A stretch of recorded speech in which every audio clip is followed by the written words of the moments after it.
Hello, everyone. Welcome back to Toyless of Titles. My name is Justin Stevens, and I'm back with you again with another team-by-team breakdown. This one is of your Buffalo Bills. The Bills Mafia is in the house, and they are being represented tonight by Charlie Gross and our very own Dirty Jobs Mike. I'm going to go ahead and do the intros real quick here. I've got Charlie is at Charlie_Gross_. He also had at Kitten A the Disco on there, which I'm very, very interested to hear more about in just a moment. And then he's the founder of Draft Value Score and I'm not sure what TTP stands for, but TTP _ analytics, and a contributor over at Built in Buffalo. So, Charlie, is it any of that anything that you're willing to talk about or want to try to bolster up a little bit? Well, the Kitten at the Disco is my wife's Twitter handle. Her favorite band is Panic at the Disco, so that's why she made the Twitter handle. I have that in there. You know, I think most people have their spouses' things in there. Plus, she's more or less the vice president of the analytics company, which is Trust the Process Analytics, but obviously that doesn't fit. Trust the Process because that's all Sean McDermott has ever said, and we're all brainwashed in the Western New York area to tell each other to trust the process. Gotcha. The main metric is a NFL draft analytic called Draft Value Score, and I do a YouTube show and a podcast for the Built in Buffalo sort of, big podcasting umbrella, one of the 6 or 7 in the Bills Mafia. Right on. That's interesting. I'll definitely have to check that out. I personally can't have my wife's Twitter handle on my Twitter site because it's political. So I would lose half of my followers and gain, and the whole thing would just turn into something totally. Yeah, you got to be careful with that stuff. Yeah, she's not very careful. She's pretty vocal about it. I understand. But our second guest here tonight, obviously you guys already know him, Mike Darling at Dirty Jobs Mike, co-host and production of one of the fastest growing fantasy football podcasts in the world. Toilets to Titles, and you don't have to check the stats on that fastest growing thing. Trust me. You don't have to. Oh shoot, I didn't mean to put that in the parentheses. How's it going, Mike? It's going really good. I'm pretty excited to talk some Bills football. I'm already ready to get some flack for not being enough of a Broncos fan. I'd like to also point out I'm still the number 1 fan. They don't give those away to anybody. And so that said, I love me some Bills. And, it was funny. I was sitting there looking up some stats, and I was like, because Jacob Hollister joined the Bills this year. And, I mean, before we get too into it and everything like that, this is just something that I noticed while I was doing some research for this show.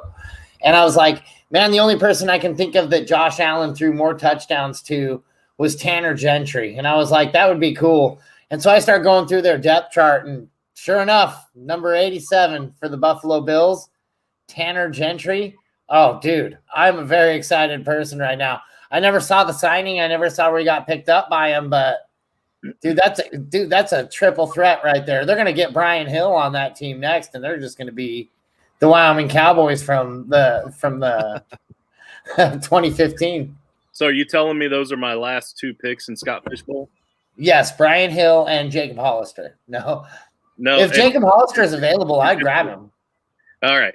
So here's the thing. Since we brought it up, I've got to throw this out. So I'm going to share my screen here. This isn't typical for our breakdown. So those of you that are not fantasy football people, just fast forward about 3 minutes. This won't take long, I promise. But you shared us into the Nexus. What's that? The infinity screen. Yeah. I'm not competent. So all right. So that should look decent for you guys, right? Yep. All right. Here we go. So I'm up to pick right now. Let me show you my team first. So this is my team right here on the left. So I've got the stack with Lamar and Mark Andrews. I've got the stack with who else was it? Sam Darnold and DJ Moore. I was not able to do a stack with Baker. I got some decent running backs, nothing great. Some okay deeper guys at wide receiver. I do have your Gabriel Davis for your Buffalo Bills here. And I picked up Greg Zuerlein because I think kickers are going to be way underappreciated going into Scott Fish Bowl, and people are going to wish they had them coming out of it. So, but anyway, there's my roster. Just to give you a quick rundown here. And that's a really sexy team, if I may say so, man. That's a very sexy looking team. You're doing really good. I'm glad you say that because I wasn't as confident. But here we go. Here we are. I'm up to draft now. We don't really have anything at quarterback left. I feel pretty confident in the three that I have. I guess what I kind of had it down to at tight end, because I do still only have the two tight ends, Mark Andrews and CJ Uzomah. I was thinking maybe Hayden Hurst here, Will Dissly. I know you mentioned a moment ago your boy from Buffalo right here, Jacob. Oh. But he's pretty far down. I'm thinking I might be able to wait another round for Jacob Hollister. You can pick him up off of waivers, honestly. You think? Yeah. I'll take a look at the stats and see where he's drafted after this round. I don't think that this round it's that important. Do you see any other tight ends there that really stand out? Keep in mind this is a tight end premium and first down premium, so you kind of need guys that might be able to get you some first downs as well. I know Ian Thomas is still a starter. Yeah, I was gonna say Ian Thomas is really sticking out like a sore thumb to me. But for me, go back up real quick. Who was it that? Yeah, no, Hayden Hurst, man, that guy. You know, it always takes a tight end a couple of years even to get to know an offense, but he's no rookie anymore, and this guy's been playing in the NFL for a while. I mean, Hayden Hurst should have, and there's no Julio Jones there anymore. I mean, he should see an uptick in targets there. Right. I think I really like him. Wow, man, you still got Slayton out there too. Jeez. Yeah, here's the other thing. Speaking AJ of Green. Yeah, that's what I was going to say. Speaking of Julio Jones, we have the other Julio Jones, AJ Green, available right now. So I was thinking about AJ Green. I mean, I like Slayton, but I think I would rather have Green over Slayton because of that offense. And then, of course, your Emmanuel Sanders there. I don't know if I want to go two wide receivers from the same team. Yeah. So I think those are kind of my options. What are you thinking? Man, I think I take Hayden Hurst right here. I think you're pretty solid everywhere else. Done. I was already leaning that way, so let's make it happen. All right. Awesome. So now let me get rid of this screen for you guys. All right, here we go. And we're back. Charlie, thank you for for writing that out with us. Oh, yeah, man. No worries. It's all fine. Tell you what, I'll start with you since you've been such a good sport. I will start with you for this first question here. So as far as the Buffalo Bills, the one big news point that's really been pretty big here recently, the last couple of weeks, is Cole Beasley and his behavior. The way I have it worded here, it's kind of cruel, but it says, is Cole Beasley's behavior of that of an infant going to affect that wide receiving core? And will he be allowed to continue to play if he refuses the vaccine? Have we heard anything about rules from the NFL when it comes to this vaccine that you're aware of? Well, my understanding is part of what he had commented on was the protocols that they had released a few weeks ago, and that was kind of when he dropped in his blast at the NFLPA. Because the protocols for vaccinated versus unvaccinated were so different, and that was really his first blast in the last few months was at the NFLPA. And here's what I think, that they told him that nothing's been agreed on for the regular season. I think that's a lie. I think that those are the same protocols. They just told him that so he'd calm down, at least towards them. And I think that this is a really political issue that 10 years ago wouldn't have been political. And something in our society switched in that time period. And I think that there's a lot of guys in the NFL and a lot of guys on the Bills who feel the same way. He's gotten quote tweets of support from Gabe Davis, Isaiah McKenzie, and Josh Allen sort of made his comments on Kyle Brandt's podcast. I'm sure you guys are aware of those. Jordan Poyer Bill's safety has been very vocal at times about the same thing. So my best guess is that half the guys in the locker room, if not more, feel the exact same way that Cole Beasley does. He just felt like he was in a spot where he could just put out these blasts, and he didn't really care what happened to him. He's 32, 33. He's not going to play much longer. And I think it's an interesting position for the franchises in the NFL, right? Because you're pulling customers from the left and from the right and from the center. You want people to come spend money at your stadium on jerseys, on tickets, so that the franchise can't come out publicly, really, and say anything. And if Sean McDermott goes into that locker room, I'm sure Sean McDermott goes home at night and it just like punches the wall and is like, come on, like, please. And Sean McDermott is all about, I want to build a team. The best way for me to build a team is in person. We all have to be together in person. We can't do these video meetings. I can't have Cole Beasley by himself with Gabe Davis in a room. And he wants face-to-face meetings. So, like, I think that's Sean McDermott's look at it is like, come on, bro. Like, I want you in person with the team. That's how we build a team. At the same time, Sean McDermott is extremely vocal, and one of his selling points is you come to Buffalo, you can be you. We're not going to judge you. You can do your thing. So he's obviously in a tough spot.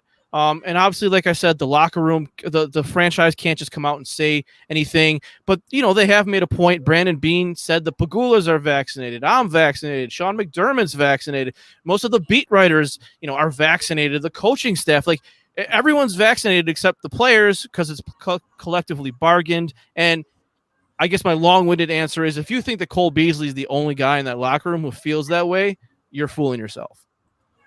Yeah, absolutely. That makes sense. And if he's going to feel that way, and others in the locker room feel that way, then that means a lot of players across the league probably feel that way as well.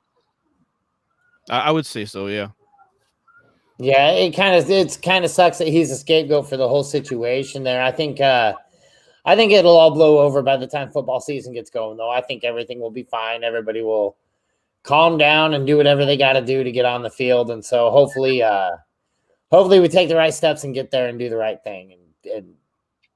And right. At least just get on the field. Let's get it done. Let's go play football this year. Let's do it safely. Right. Yeah, and I don't think they're going to cut him. I mean, he's basically the second best receiver on the team. So that whole pro football talk thing to me was just silly. I will say that Brandon Beane he got warned by the league, but he took a shot a couple months ago. They were talking about, okay, well, there's certain vaccination levels that will relax your internal standards for in-person meetings. And Brandon Beane said, yeah, if I'm one guy short, I'll cut an unvaccinated guy. And the league kind of cracked down on him, but like that was a shot, a subliminal shot. But that was a shot. Like if he's got a guy who doesn't play, special teams very well and is a real backup at, linebacker, of course he's going to cut him. I mean, he won't say that that's the reason why. Right. But he's already said that he's going to do it. It does make sense, though, from a logistics standpoint. And I think that's the coach's point. Is like, I don't think Sean McDermott really cares. But from a personal standpoint, but from I want you to be here in person. I want us to meet as a team in person. That's how I build a team. Not getting vaccinated as an NFL player is stopping the coaches from doing what they've known their whole lives, which is team building in person. And I think that that's the main focus of the coaches, and they won't say it publicly, but I feel that most of them are angry. Well, and all that makes sense. I was kind of meaning, what's it going to mean for the wide receiving core if Beasley doesn't play? That's kind of where I was thinking. Right. I mean, if he retires, like, that was crazy to me that he was like, oh, I'll just retire. Yeah. I'm like, okay. Like, exactly. We're talking about how you're a great teammate, you love the game, and then you're just going to say you're going to retire? That's weird. I mean, I don't know what it would do, to be honest. I think they'd be okay because they are so deep there. I mean, if you look at their roster, I've got 10 guys who I don't want to get rid of in the wide receiver room. Yeah. Although I will say, but I will say that if they cut Kumaro, they can't, because the Packers will sign him in a second. Right. I mean, he's breaking up Aaron Rodgers and the Packers. The Packers will take that guy back in a second to save that relationship. There's 10 guys who I think are NFL caliber guys who I don't want to lose in the wide receiver room. Yeah, that signing of Emmanuel Sanders was huge. That was incredible. And then, I mean, Stephon Diggs, he's the stud there. I mean, you could lose Cole Beasley and you probably wouldn't even hardly notice it. Although he is a guy that he's so gritty. He's like a dirty jobs player. That's what I love about Cole Beasley. He'll get in there, just snag them catches. And you don't see a lot of guys like taking those kind of hits and stuff like that Beasley will lay out there and get. So, yeah, I guarantee you'll notice it right away. But I think they're just so deep. They just have such a good core back there. I wish they were that deep at running back. And for the record, guys, this is Mike Darling, not Mike Rowe. Okay, just right. we're all aware. I know he's just as devastatingly good looking, but that's not the same Mike. And I have my own show on Discovery. It's just on later at night. Oh yeah. It's infomercials. I'm trying to open milk. You don't want to watch it. It's horrible. Gotcha. Yeah, that sounds like a pretty dirty job too. So the Buffalo Bills defense last year, coming into the season, I felt like last season anyway, they were kind of rated to be a pretty decent defense going into the season. They kind of finished middle of the road. They did do some work in the draft with their first 2 picks and then a couple later in the draft. It looks like they're trying to work on that defense a little bit, but what do we have to be excited about the Buffalo Bills defense this season? I mean, I think they have the potential to be really good again. I think that Brandon Beane, he said this, he looked at the film of the Tampa against the Chiefs and said, okay, that's something we can't do right now. The way they got after Mahomes. Obviously, there were some injuries at tackle for the Chiefs. But I think one of the biggest things is getting Starr back at the one tech. And I know he's not the best one tech ever, and that's not what I'm saying. What I'm saying is he's the only guy really on the roster who can play that position with some level of competence. And so I think what you're going to see is with that and with A.J. Epenesa's second year, Greg Rousseau, Carlos Basham, still got Jerry Hughes, Mario Addison. I think that you're going to see a big impact on Ed Oliver and Tremaine Edmonds. Ed Oliver has a guy next to him who's competent, and I think you're going to see more clear space for Tremaine Edmonds to really attack the line of scrimmage, especially on rundowns. So I think there's a lot of stuff to be exciting. And if by the end of the year they can get Rousseau and Basham and Epinesa kind of up to speed, or at least at the back half of the year, that's really what makes a Sean McDermott defense go, is kind of that defensive line, and that allows the guys on the back end like Trey White, to be more a little ball hockey like he was in 2019. So I think the potential is that it's a top 5 defense, real exciting, but they're certainly relying on some young players and a returning player to kind of elevate them to the next level again. Yeah, I mean, you're talking about a team that took it almost all the way last year, and I really feel like their shortcoming was their defense, and it is like having a young defense. That is kind of one of the bad things about it. It takes a while to get the system down to figure out the speed of the NFL and everything like that. But boy, if these guys can get clicking well, and I really like Matt Milano next year. He's another guy that I just really like in that locker room and on that team. I think they can really have a solid defense. It might not be next year, but I definitely give it like the 3rd and 4th year. I have really high expectations for this defense. Yeah, I think they've done a real interesting job. I wrote an article like a year ago about this. He did a great job of staggering his veteran contracts, I think, Brandon Beane. When he brought in guys, he brought some guys in on 2 years, some guys in on 3 year, and he kind of stacked them in a way where when you get a guy like Trey White or Josh Allen or Tremaine Edmonds who are coming up for a contract extension, you're kind of getting a corresponding veteran contract that's expiring.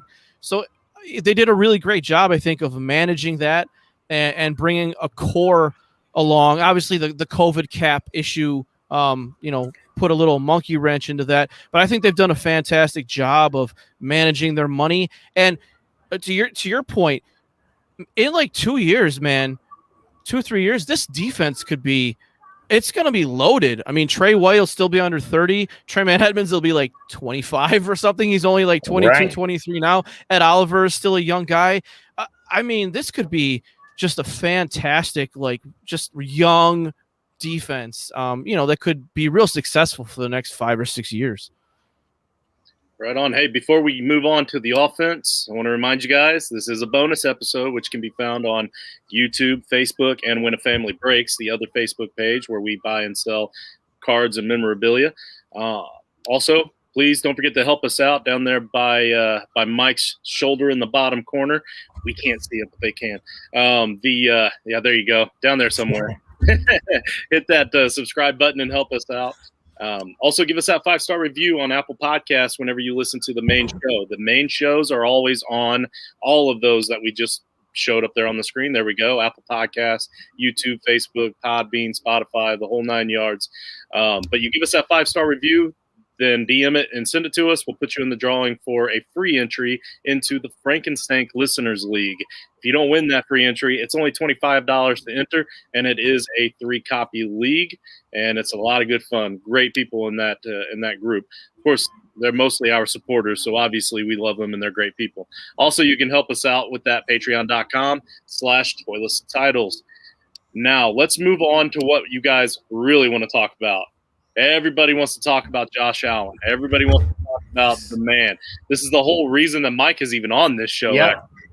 Josh Allen is the man. I'm not going to lie. I have always had a bit of a man crush on Aaron Rodgers, and now that he's close to his way out the door, I kind of feel like there's a pretty good chance that Josh Allen might be the next one up to take his spot. But obviously there's more to this team than just Josh Allen. How is that offensive line looking this offseason? How are they going to help keep him upright, keep him moving? And then I guess there's not really a question for you, Mike. Just what do you have to say about Josh Allen? Well, so I've always had high expectations from him. The guy's always had a high football IQ, in my opinion. And that's like, I've always kind of been a Wyoming homer, I'm sure, with him. Watching him go to college for all 3 years, he was just lights out, man. And it was really fun to watch. But like I said, the things that got to me were the ways he would just calculate the game and the ways he would like make the decisions that he would make. I mean, he was an NFL quarterback by the time he was a freshman there. He knew the game so well, knew exactly how things were panning out in front of him, and you're really seeing it develop now at this higher level. I think we're going to be having, maybe the conversation. I don't think he's ever going to maybe be the greatest of all time, but top 5 possibly. He could definitely get up there. And because, you're talking about a team that can win, and this team can win for a long time as long as they keep doing the things that they're doing. They keep doing everything right, solidifying a defense, surrounding him with studs.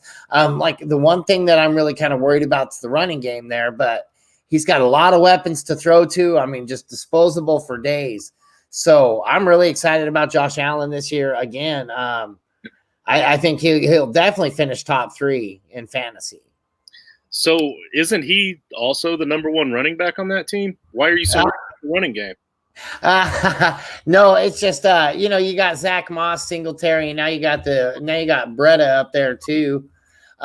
So I don't know. I just kind of worry about like none of those guys are guys that you're just going to see sit there and like kind of be a pace back that can bust through where, in the games where you need to slow it down and kind of get it paced back. You watch the Bills play in every single game that they're in. You just sit there and rely on Josh Allen's arm, and you rely on Josh Allen's arm every single game. It would be nice to be able to, get those 2 quick touchdowns and then be able to pace it back, let your defense and running game win the game for you. I think adding Bretta will be better for that because I think he's kind of a more pace back. And I really think Zach Moss has a better year this year too. So I have pretty decent expectations out of that backfield as well. I think it's going to be a really solid team. I think they're going to definitely at least be the AFC Championship. Okay, if not further. Charlie, Mike is a recent Bills fan because of Josh Allen. So tell him where he's wrong about this running tandem, because I have a feeling you've got to have something good to feel about Zach Moss and Singletary back there, right? Look, we can shift gears and we can talk Jim Kelly, Thurman Thomas, Cornelius Bennett. I mean, we can just sit there and talk about the Bills for days here, buddy. I've got posters from when I was a little kid. I've been on this Bills fence teetering for a very long time. Andre Reed, gosh dang. I mean, we just go. We could talk Bills all night. I was 13 years old in 1990, and I was lucky enough to have a very well-off uncle, and he took me to every single home game, regular season and playoffs, from 1990 till about 2002. The only one that I missed due to my mother is the comeback game against Houston. Aside from that, I was at every one of those games. Ooh. So that was the game that maybe made me fall in love with him, and that's definitely the game that made me fall in love with Cornelius Bennett. Oh man, he was awesome that game. That was all him on defense. Just kept on taking that ball back. Was that the Frank Wright game? Yes. Yep. Right on. So, yeah, that team was loaded. I mean, I don't like that's just one. With a salary cap now and everything, but I mean that team had just so much talent. I mean, to me, this team, I couldn't care less about the running backs. I mean, I want them to throw the ball as much as possible. I want a Bobby Bowden in every single team. Like, I don't want to get out of here, man. Like, score 50 touchdowns a game if you can. I couldn't care less. Like, I hate Devin Singletary. I'm not gonna lie. I hated the pick, and I hate the pick because my analytics thing is big into team building, and it's I'll have some regular season stuff, but a lot of it is team building. Like, how do you draft and develop? And for me, being so into that, hearing Brandon Beane say, "Oh, well, I watched his tape and I fell in love with him." Like, oh my God, please no. Like, I don't care. Like, if he looked cool in college or if he was fun to watch, like, I want you to draft Chase Winovich because pass rushers are more important. So I don't really like Singletary. He's on Instagram with his videos and he's lifting weights. And does that make you go faster? I don't think it does. So I don't really care about Singletary. Zach Moss, I think he's great blitz pickup guy. I think the Bills I don't think they want to run the ball more. I think they want to run the ball more effectively when it suits them to do so. I will say, though, that the one thing I do kind of agree with on Mike's point a little bit is the Chiefs are weak to the run game. So as much as I want to see them score as many points as possible, if you've got to run the ball 55 times against the Chiefs, you better be able to do it if that's what it's going to take for you to beat them. Right. So in that sense, I hope and your point about the offensive line,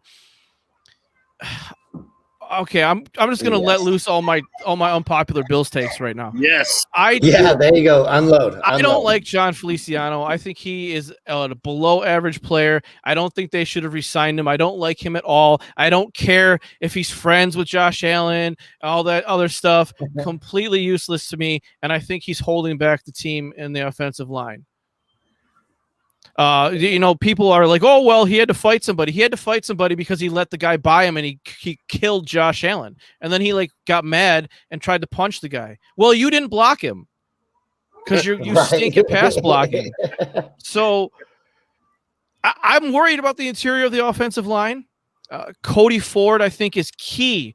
If he doesn't take a step forward this year, especially for the future, because they're not going to keep Feliciano and Morris next year, the Bills might have to revamp the entire interior of the line. It is not their strongest part. The offensive tackles, I think, are great. They got 2 top 10 tackles probably, but the interior is not ideal in my opinion. And I guess we can talk more about Josh in a minute, but I figured I'd stop talking for a second. Oh, yeah, they're like the team like Tampa Bay would decimate them. They just wouldn't even have a shot against somebody like Tampa Bay because they'd be able to bust through every single time. Josh Allen wouldn't have a second to make a decision. I mean, just kind of like how we saw against the Chiefs with Tampa Bay, like a team that can really bust up the center. You're right. They definitely need to solidify that front. Yeah, and I think with Josh, his tape in college was really bad. So when you're evaluating a prospect, you're kind of looking at it as like you can only go off what you see, right? So, you could see the athleticism, but obviously he had a lot of stuff to work on. Accuracy's bad, intermediate area of the throws.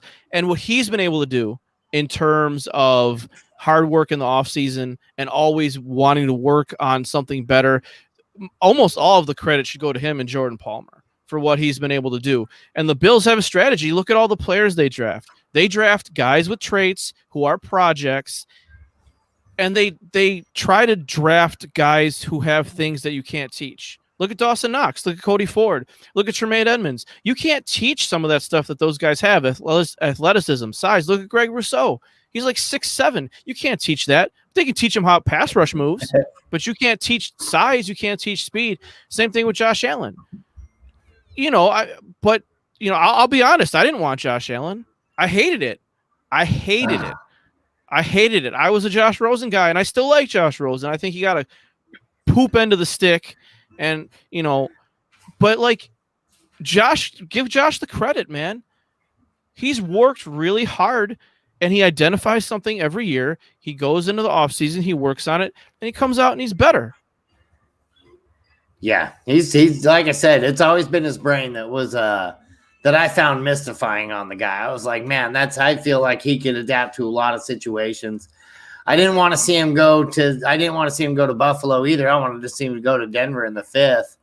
And then, since that didn't happen, I guess I was able to reach back to that old Bills fandom and go for him. Such a sexy brain, indeed. Sexy brain. So I have one more position I want to talk about before we get to the final question. That one more position, and only because you kind of brought it up early on, Mike, is the tight end position. Charlie, you mentioned Dawson Knox being a guy that they kind of like to draft to work with and build up and hope that they can become something later. He was one of the guys that you mentioned, so it reminded me we still got to get to these tight ends. So first off, Charlie, do you think that Dawson Knox has improved enough to show that he can be an integral part of this offense? I think he's getting there. He's at he was at the Tight End University, which was run by George Kittle and Kelsey, and he was around those guys, getting some tips from those guys. And that's the thing that's a little mystifying to me, just kind of about Bills fans in general. Anytime you would say anything bad about Josh, right? Everyone jumps to his defense. Yet no one wants to give a guy like Cody Ford or a guy like Dawson Knox time to develop. I mean, Dawson Knox is basically the Josh Allen of tight ends. Dawson Knox was a quarterback in high school. He went to college. They decided that they just were never going to use the guy, even though has the athleticism of a top 5 NFL tight end. Didn't use the guy, targeted him like 34 times the entire time. He comes into the league and needs more reps. Just like Josh Allen. Josh Allen, a scout told somebody that I know that they thought that Josh Allen was 10,000 reps behind a guy like Baker Mayfield. Okay, so Dawson Knox is in a similar spot. He's thousands and thousands of reps at tight end, behind. And people want to bring up his drop rate, which was bad his first year. He cut it in half his second year, and the last 9 games of the season, he didn't have a drop pass.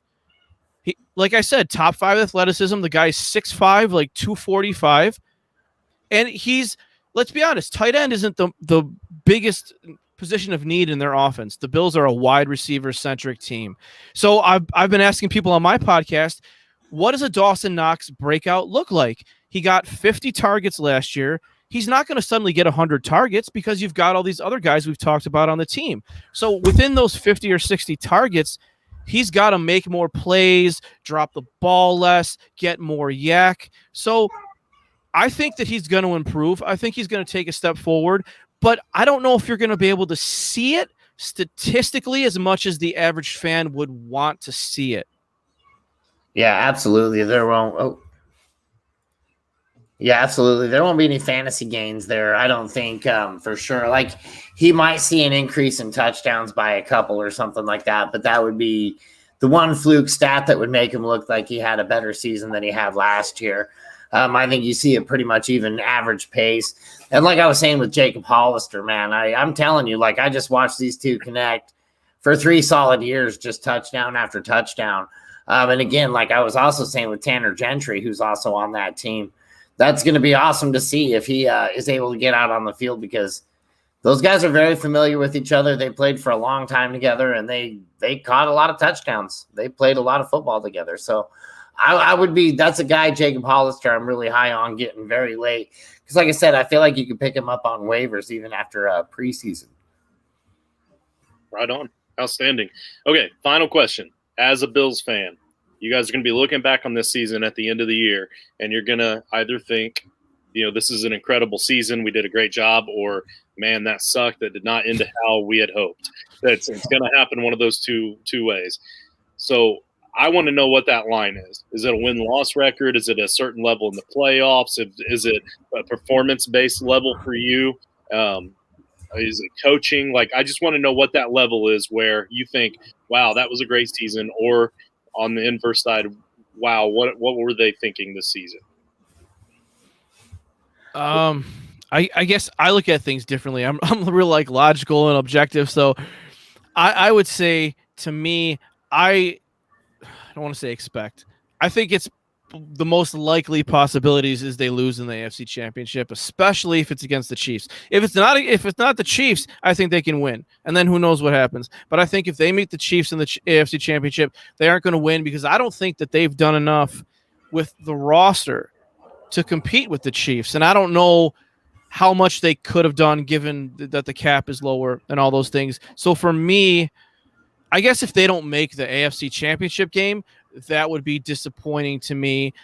I don't care, I guess, a lot about their record. I expect at least 12 or 13 wins. I'd be fine if it was 13-4. I wouldn't be angry. I don't expect them to go 16-1 or anything like that. But it would be a disappointment to me if they didn't at least make the AFC Championship game. Yeah, I want them to win all the way up through the Pro Bowl, if possible. Can we just put the entire team on the Pro Bowl roster and play that game too? Yeah, let's just keep them going all season. No, I actually, oddly enough, you almost hit my feelings word for word right there. As long as so to me, an AFC Championship loss would still be acceptable against the Chiefs. Now, say if it was the Titans or some surprise team like that, I feel like that would be a big disappointment too. I feel like if it was Tennessee showing up, and I think that we're going to see the Bills probably get that second home field again. The Chiefs they always come back with a fury, and Patrick Mahomes with the fury is tough to beat, especially with the weapons that team has. They're about as deep as the Bills as far as that goes, with a little bit more talent side. And so I don't know. I'm with you. I think if they can make it to the AFC Championship, I think they lose to the Chiefs again, though. I think that's a pretty likely possibility for me, too. And that seems logical enough. And honestly, this is the 17th one of these, and most of them have come down to that. Everybody seems to think their team, it's either Super Bowl or bust, or AFC, NFC Championship or bust. Everybody except for the Houston Texans. But anyhow, come on, if you're a Jets fan, you can't really believe that your team's going to the AFC Championship. Come on. You're right. You just called me out on that, and you're absolutely right. The Jets were more realistic about it. They did not. Oh no, I'm just saying, if that fan or whoever said that, I'm come on, no, they were very good. They were very very realistic about it. They knew If you ask me the same question about the Houston Texans, I would say the highest expectation would be that they come out of the locker room. Yeah. To me, that'd be a victory. Yeah, one win, I think they'd take at this point. Yeah, the Jets were at least they have something to look forward to for the future. At least for sure. Excitement there finally. But while you guys are watching this is the Buffalo Bills episode. I want to remind you guys that we just released the first of a series of 32 of Joe Knows, where he's breaking down the NFL draft. So he's actually breaking down the draft picks of the Buffalo Bills. Your Razoo and Basham and Spencer Brown, Tommy Doyle, the whole list. He's going over all that in his breakdown of the Buffalo Bills. He's already posted that. That happened a couple hours ago. Don't forget to go check it out. And that's, like I said, we're hoping to drop one every day of those. In the meantime, guys, I really appreciate you coming on and spending some time with us tonight. Don't forget to check out Charlie Gross and his wife at Kitten the Disco, or at the Disco, at Kitten at the disco. Or A the disco. That's right. She just kind of left a T out there. So I don't know. I don't know bands either. So you said that was her favorite band or something. I don't know. But more importantly, also check him out at Built in Buffalo. You see the awesome shirts he's repping behind him. So so I thank you for your time, Charlie, and we'll get you back on soon enough. Yeah, man. Thanks for having me on. I really enjoyed it. Right on. Yeah, thanks, man. It was fun. A lot of fun. Well, I still have to do your outro too, Mike. Come on now. Hey. Thanks, Mike. Yep, thanks, dude. Have a good